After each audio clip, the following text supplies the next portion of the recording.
White people killed 246 black Americans. Black people killed 566 white Americans. Keep in mind the population difference. That means that white people killed less than half the amount of blacks when they make up 76% of the population, but black Americans killed double the amount of whites, even though they only make up about 13% of the population. The wake of the Buffalo shooting, this is in its horrible tragedy, of course, it's been condemned, but there have been other shootings that have taken place that the media really hasn't talked about. By the way, called it with Orange County. A little bit. Chinese national hates the Taiwanese. Chinese guy hates the Taiwanese. Who could have seen that coming, and specifically targeting a Taiwan church? I think John Cena is responsible. He is. So let's, before the bodies have assumed room temperature, you got the gun control rhetoric with white supremacy sprinkled in. Here you go. This can occur anywhere. It's not just Buffalo.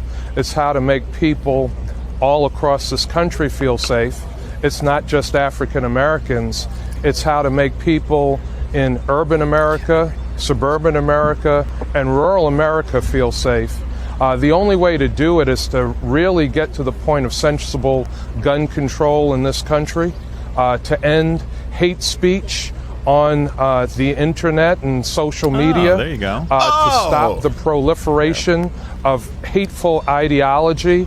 Those are the ways that we make black people feel safe in Buffalo, that we make people feel safe all across this country. Pivoted from gun control to social media, happiness is a warm tweet. Now, it would be really important to mention here, before we get to anything else, and we have a lot of claims that we need to address. If you only remember one, this is the most recent year for FBI crime reporting. And by the way, the FBI is not even necessarily reliable. So whatever you're seeing, you can take it with a grain of salt, meaning it's probably worse. There were 13,000, right, 600 gun murders, gun homicides total. There were 1.67 million defensive uses of firearms. So that's a difference of 1.5 something million. I didn't round the one. So just keep in mind, whenever someone says, if it saves one life, well, they're willing to take at least 1 million lives in a good year, to be clear. Is that just America? That's just the United States. Just the United States. Yeah, 1.67 defensive uses. And people think that the homicide is a lot higher than it's 13,000 gun homicides. That's really not nearly as high as people think. No, and we would love for that number to be lower, but just look at the 1.67 million. Yeah. You're telling those people that they no longer have a right to. And by the way, I don't believe that number for a second, because there have been other estimates that's been between 2 and 3 million. So this is the FBI claiming that. And it's very hard to measure defensive uses of firearms because often the gun is never even fired. You were about to. Oh, no, I was going to tell you, also with the white supremacy thing, Gerald saw this article too. It said, can you believe a day after the Buffalo shooting, white people were entertained by black people by watching basketball?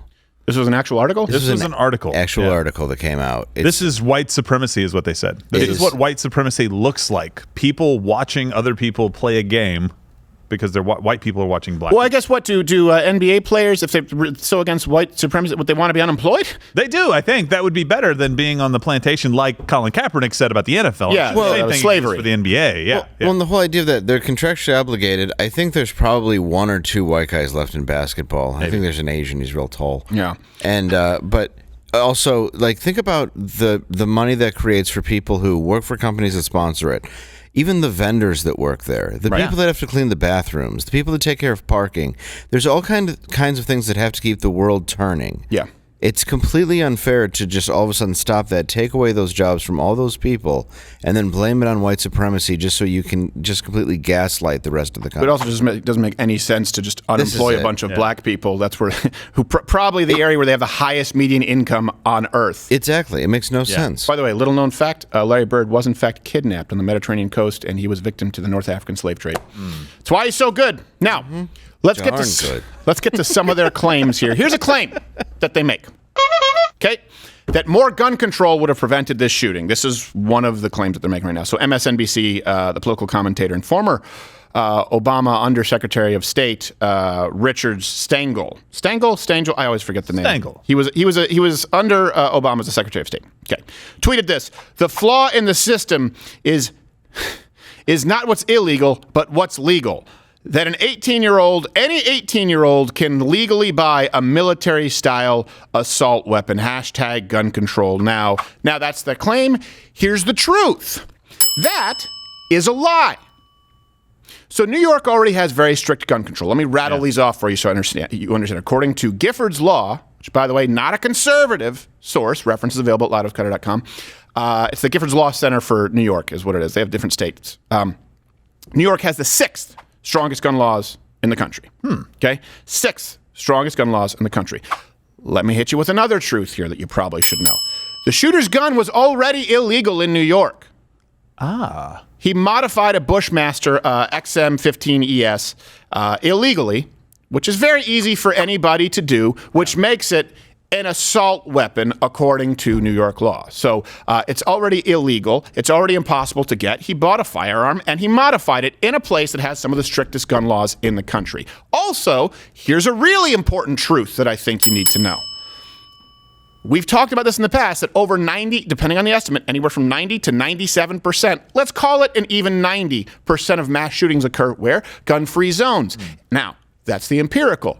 The anecdotal is this shooter specifically chose this location because of the strict gun laws. This is what he wrote. Plus, New York has heavy gun laws, so it would ease me if I knew that any legally armed civilian was limited to a 10-round magazine or cucked firearms, which brings us to another. Were you about to say something? I was just about to say, I don't understand why they go directly to nobody should have this military-style assault weapon. We've talked about this before several times. Nobody can define that term. It's not a real term. No, that's what I'm saying. Like, it's like hate speech. It's like, okay, we'll define it. Nobody can define it, and so you're trying to say that nobody should have the right to buy any firearm that we don't like. Well, here's what they try and do. Or that's effective. Here's what they do. Assault rifle is a term. Assault rifle is a military term that usually refers to a rifle with burst fire mode, right? A selector switch. Yeah. Now, I'm just kind of giving you a layman term here. There's more to it than that, but assault rifle is an actual term that's defined, and it's actually used as a descriptor in the military. Yeah. Assault weapon is something they expanded upon to trick you to go, oh, we're talking about fully automatic. No, we're not. No, we're not. By the way, I'm carrying an assault weapon. And there are many assault weapons in the studio, just so you know, at any given moment. Yeah, you can assault anybody with almost anything. But I mean, in New York, this gun, this handgun, this Walther, is an assault weapon. Yeah. This would be illegal in New York. It's a very, very common gun. It's just a little more badass because it's customized. There's another claim that they're going to make, and they're making, that gun violence right now, so they want to combine gun control, and then tell you that gun violence is a problem of what? It's a white supremacy problem. Right, okay. Yes. Now, I'm sure you probably know that this does not hold water. Let me ask you, comment below. Does that pass a sniff test for anyone? I would particularly like to hear from, black people watching right now. Do you really believe that gun violence is a white supremacy problem? You know some stats are coming, but don't be embarrassed. I just want to know if you buy it, because here's the truth. Black people kill white people at a much higher rate than white people kill black people. They also kill black people at a higher rate than white people kill black people. So let's look at the murder by race of offender and the victim from 2019. These are the most recent stats we could find from the FBI. White people killed 246 black Americans. Black people killed 566 white Americans. Keep in mind the population difference. That means that white people killed less than half the amount of blacks when they make up 76% of the population, but black Americans killed double the amounts of whites, even though they only make up about 13% of the population. That is an unbelievable gap.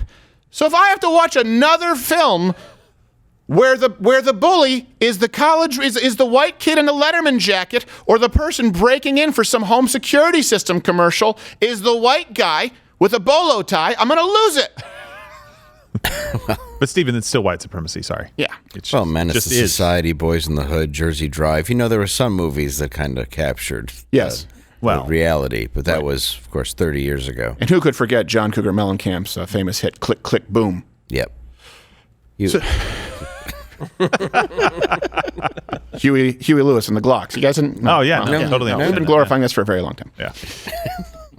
And the blood-soaked news. Well, and this is the thing. They want white Americans to feel guilty if, for example, after the knockout game and after you see this unbelievable wave of crime that had taken place over the pandemic, the riots, they want you to feel guilty. And we talked about this yesterday. This is the overarching theme here. They want you to feel guilty for saying, "Ooh, you know what? I get a little bit nervous as a white woman in a primarily black neighborhood where my head is on a swivel." Oh, why is that? Well, because, I'm exponentially more likely to be shot, raped, or robbed.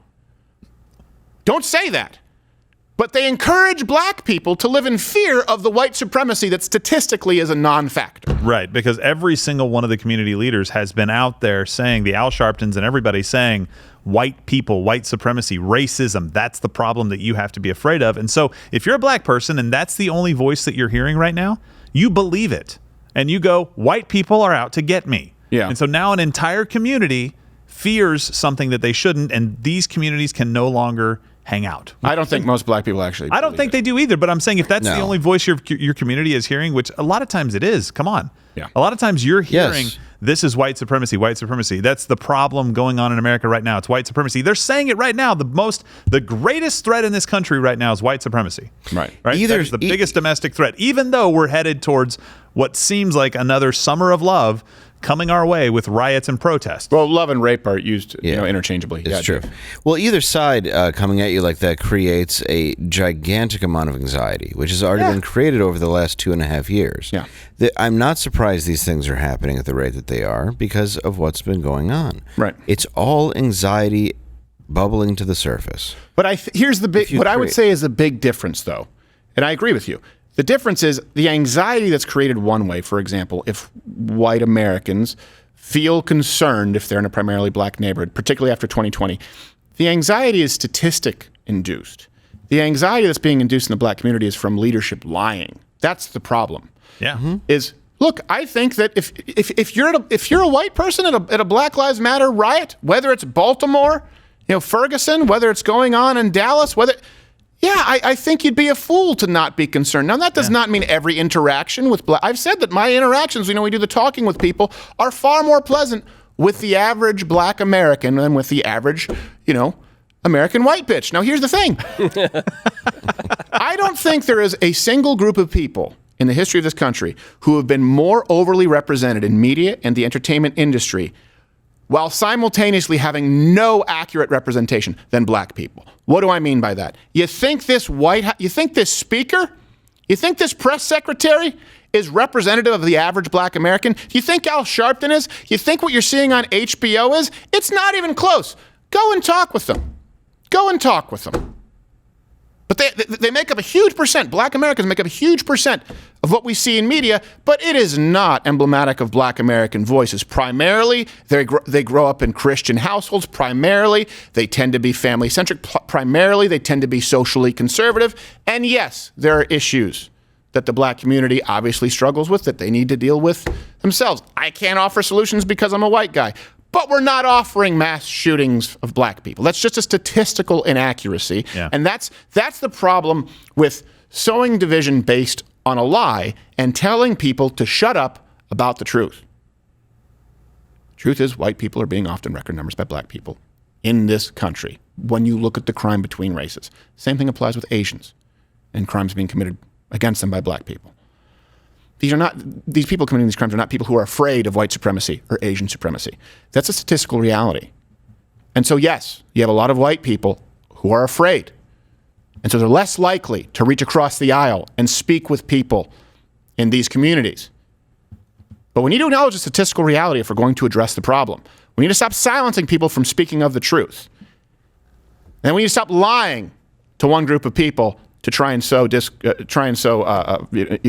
Let's go to another claim that they will make here. I think we're up to claim number 5, and they say now that censoring social media is what's necessary because that's what causes these mass shootings. Here. Meanwhile, new scrutiny and criticism of social media tonight as powerful fallout begins in the wake of that gun massacre. It wasn't just the live streaming of the murders that the accused killer posted while the carnage happened. It's also the wide open social media sites rife with racism and hatred pushed by white supremacists. How to deal with all this?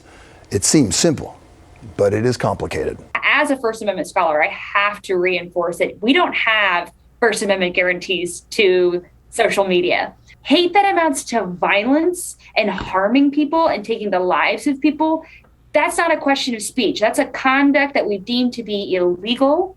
Look, this is what they do. They start with a little kernel of truth. They start with a little kernel of something that's true, where they say, well, yeah, look, of course. No one's saying that people have the right to Twitch stream shootings, dummy. But then someone like this, and then the governor of New York, not fringe people, say, this is why we need to clamp down on social media. Well, okay, Here's the truth. That's a really stupid thing to say. You and Tipper Gore, right? Remember with not Bowling for Columbine, with the Columbine shooting, they blamed the Matrix. They blamed Natural Born Killers. They blamed the video game Doom. And now they're blaming social media. And I understand what they're saying. They're trying to say people now are using social media to get famous. Oh, okay. So social media bears. Hey, hold on a second. Do you bear any responsibility, media? Hey, you know what? Let me point you to an example. Let's bring up CNN right now. If someone is committing a mass shooting because they want to become famous, you haven't done anything to encourage that, have you, CNN? Timothy McVeigh, Columbine shooters, right? ABC, NBC, CBS, you guys have never given airtime to mass shooters. Brought up in 99% of all movies that involve mass shootings because we all know it's the media that pushes their name out there. Exactly. And gives them the glory that they want. So now they want to blame, whether it's Twitch or whether it's Twitter or whether it's YouTube, Facebook, who, by the way, remove these as soon as they go up. They're removed everywhere on social media, but not from traditional media, not from legacy media. These dinosaurs that are dying, they're the ones giving it airtime. They're the ones making these people famous, and they want to say that the responsibility lies with you for tweeting out CDC statistics or skepticism of the Pfizer vaccine. So now we need the Ministry of Truth to claim that's the problem. The problem is people have guns in New York. People are racist, white supremacy, and people. This is social media problem. It's hate speech again, right? It's something that's very, very, very hateful. Yeah. When the truth is, people don't have enough guns. Right. And the truth is that media has encouraged this. Media is what has made people famous. And the truth is the statistical discrepancy between white and black crimes is something that has not been addressed. And so it's festering beneath the surface because people know the truth and you're lying to them. That's the truth. Watch Louder with Crowder live, Monday through Thursday, 10 a.m. Eastern.